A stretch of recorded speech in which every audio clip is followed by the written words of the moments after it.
بسم اللہ الرحمن الرحیم اللہم صلی علی محمد وعلی آل محمد وبارک وسلم۔ منقبت بحضور سید البطحاء حضرت سیدنا ابوطالب علیہ السلام۔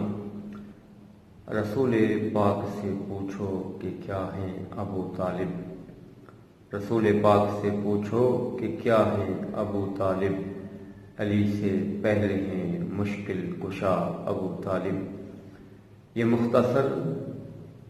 یہ مختصر ہے مگر میرا معتبر حوالہ ہے کہ قرآن پاک نبی ترجمہ ہے ابوطالب۔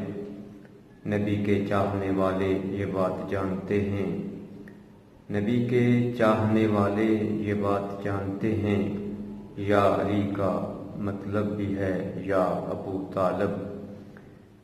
علی ہوں شبر و شبیر ہوں یا عباس، علی ہوں شبر و شبیر ہوں یا عباس، یہ سب ہیں آئینہ در آئینہ ابوطالب۔ کہیں جو بات چل نکلی کلنا محمد کی، کہیں جو بات چل نکلی کلنا محمد کی، تو کربلا نے کہا کلنا ابوطالب۔ شجاعتوں کے قبیلے میں سب کے نام نہ پوچھ، شجاعتوں کے قبیلے میں سب کے نام نہ پوچھ، جو تیر کھا کے بھی ہنسا وہ بھی تھا ابوطالب، جو تیر کھا کے بھی ہنسا وہ بھی تھا ابوطالب۔ رسول پاک سے پوچھو کہ کیا ہیں ابوطالب، علی سے پہلے ہیں مشکل کشا ابوطالب۔ برادران اسلام، سید البطحاء ام سیدنا امام الانبیاء صلی اللہ علیہ وآلہ وسلم حضرت ابوطالب علیہ السلام کی تاریخ اسلام میں ایک بے مثال قربانی ہے۔ جب رسول اللہ صلی اللہ علیہ وآلہ وسلم نے دین اسلام کا اعلان فرمایا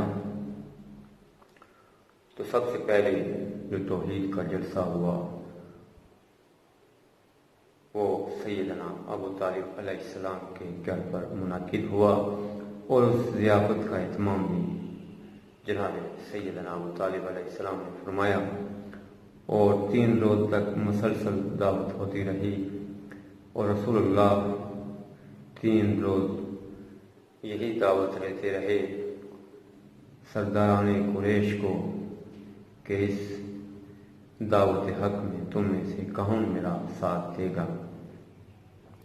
تو 3 ہی روز حضرت ابوطالب علیہ السلام کے فرزند جناب مولا مشکل کشا حضرت علی المرتضیٰ شیر خدا کرم اللہ وجہ الکریم بار بار اٹھ کر یہ کہتے رہے کہ یا رسول اللہ، بے شک میں سب سے چھوٹا ہوں، میں کمزور ہوں، لیکن اس دعوت سے حق میں آپ کا بھرپور مکمل ساتھ دوں گا۔ تو اسی وقت رسول اللہ نے آپ کو اپنا خلیفہ اور وصی کا خطاب فرمایا،